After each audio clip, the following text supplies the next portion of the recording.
During a time of war between Tonga and Samoa, peace was attempted with the marriage of Tonga's king and a Samoan princess. The princess was to be the king's second wife. She didn't want to leave her beloved Samoa, but she had no say in the matter and was sent to Tonga. However, the nation soon resumed fighting, but the Tongan king and Samoan princess were still to marry. The Tongan court looked down on the princess, especially the king's first wife, the queen, who saw the princess's kind heart as a weakness. The village saw the court's treatment of the princess, and everyone, including her retainer, mistreated her. The princess avoided the village and spent her days exploring Tonga's beauty with her retainer.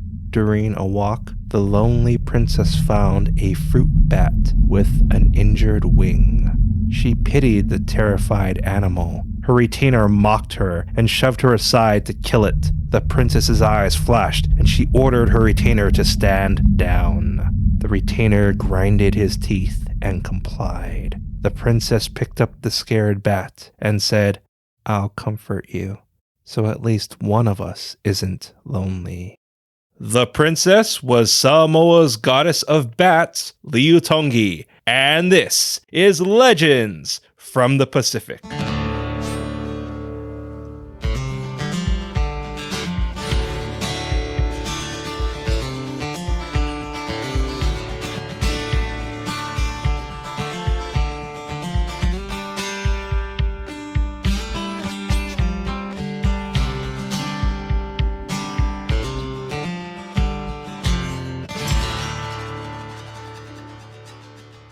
Aloha, and thank you for joining us. This is Legends from the Pacific, episode 30, Samoa's Goddess of Bats, Leutogi. I am Kamuala Kaneshiro, a professional writer, speaker, and Comic-Con panelist with extensive film and television experience. I study mythology, have encountered unusual things, and I'm a geek.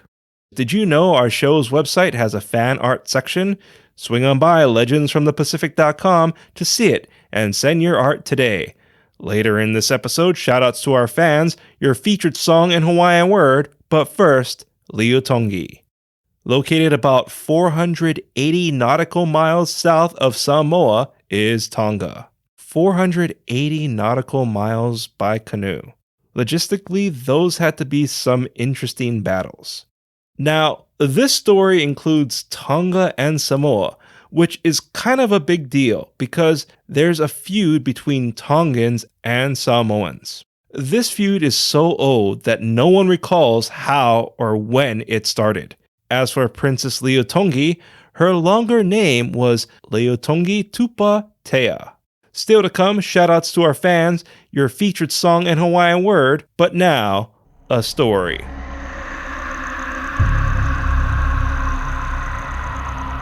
The following is a Legends from the Pacific original story and is based on cultural testimony.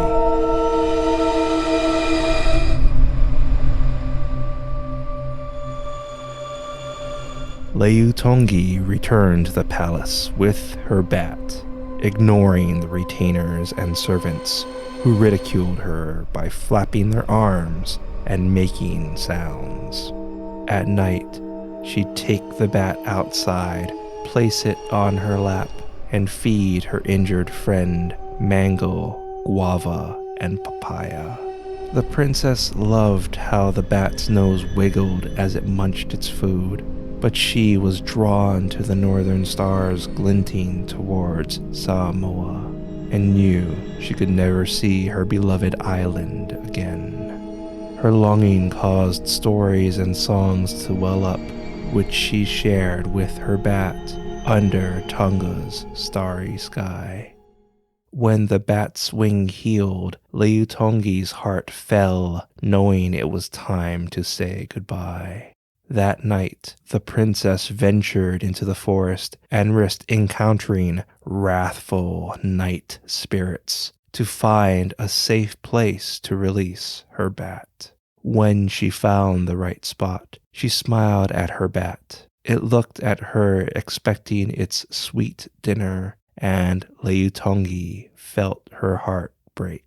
Leutogi remained strong and said, "There are no stories tonight, little one. You must find your own food." Leutogi lifted her bat. It flapped into the night, and the princess said goodbye with teary eyes.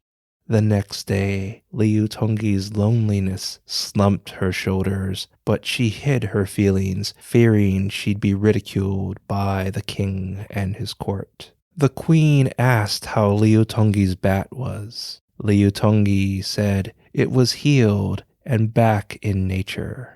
The queen remarked how good Leutogi was with little things and put her in charge of the prince. The prince was a known spoiled brat, and the queen tasked Leutogi with taming him. Leutogi became responsible for the unruly child day and night.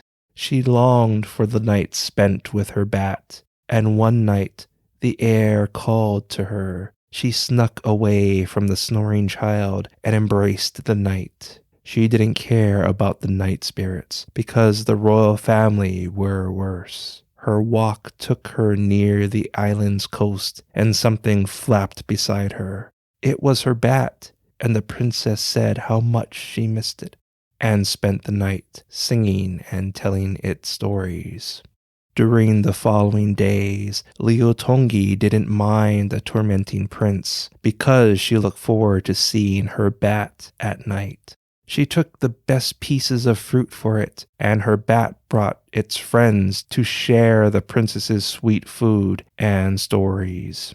One day, Leutogi noticed the troublesome prince seemed sick. She asked if he was all right. The prince belittled her and reminded the princess how superior he was to her. Leutogi was concerned for the prince, and that night went to see his mother, the queen. But the queen insulted Leutogi for not obeying the prince and dismissed her. Leutogi went to her bats and wished she had a family that cared for her. Yelling, carried by the night wind, perked her ears. She ran to the village and discovered the prince was dead.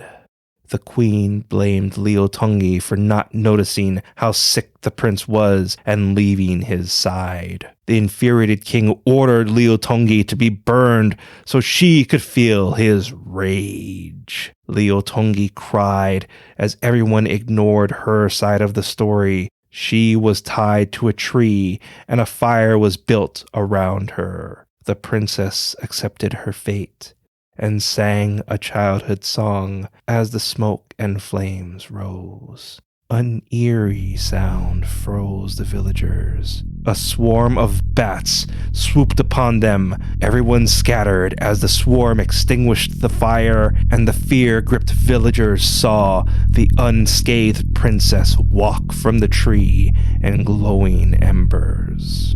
They whispered she was no ordinary woman. The trembling king knew he couldn't return her to Samoa and ordered she be exiled to a neighboring barren island. As Tonga and Samoa's war continued, the Tongan king sent Leutogi's retainer to see if she died yet. The retainer arrived on the desolate island and called for her.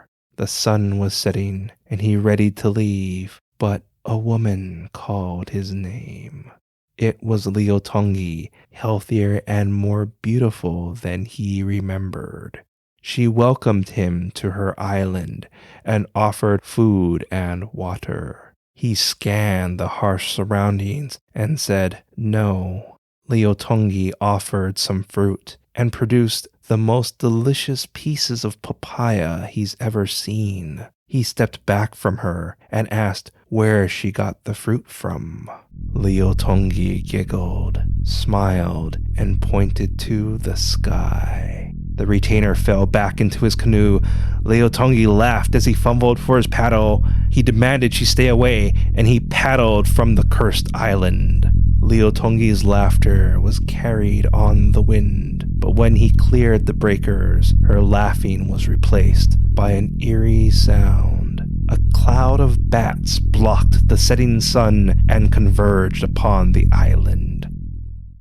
Leutogi subdued her laughing and welcomed her bats home. They offered her food, and Leutogi's bat settled in her lap as she smiled upon her little ones and said, "During a time of war between Tonga and Samoa, peace was attempted with the marriage of Tonga's king and a Samoan princess."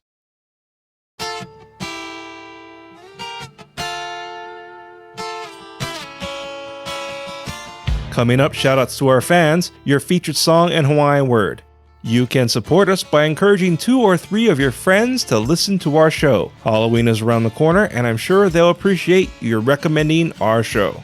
Today, the Samoan and Tongan feuds continue, but there are people born part Tongan and part Samoan, so the feud might eventually end. It is believed Leutogi's bats caused her Tongan island to flourish. Because of this, Leutogi became the goddess of bats and fertility. The fertility part was dropped from our title because our titles tend to be a bit long. So it's a bonus to you for listening. Samoans worshipped Leutogi, but unfortunately the location of her island is unknown. As for the night spirits Leutogi mentioned, that's a story for another time. Since we experienced a worldwide quarantine, I felt it was important to share this story, which showed even a goddess needed companionship. If you like what you heard, please give us a rating, write a review, and share Legends from the Pacific with your friends and family. I'd really appreciate it.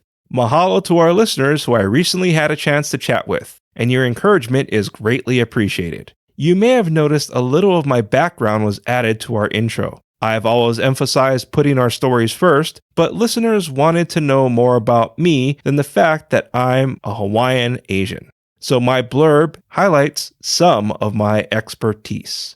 Our theme song is Mystery by Tavana, courtesy of High Sessions. Sound effects are by Sound Effects Factory. Our music coordinator is Matt Duffy, aka DJ TripleBypass. Links and show notes can be found on our website, legendsfromthepacific.com, including a link to your featured song, which is What You Do to Me by Erica Ilona, courtesy of High Sessions. Legends from the Pacific was written, produced, and edited by me, Kamuela Kaneshiro. I also wrote our original stories. Your featured Hawaiian word is Opi Ape A. Ope Ape A means bat. An example of Ope Ape A is, it's said the DC Comics character Bruce Wayne is scared of Ope Ape A. Once again, Ope Ape A is Hawaiian for bat. Thank you once again for listening. Mahalo and ahui ho.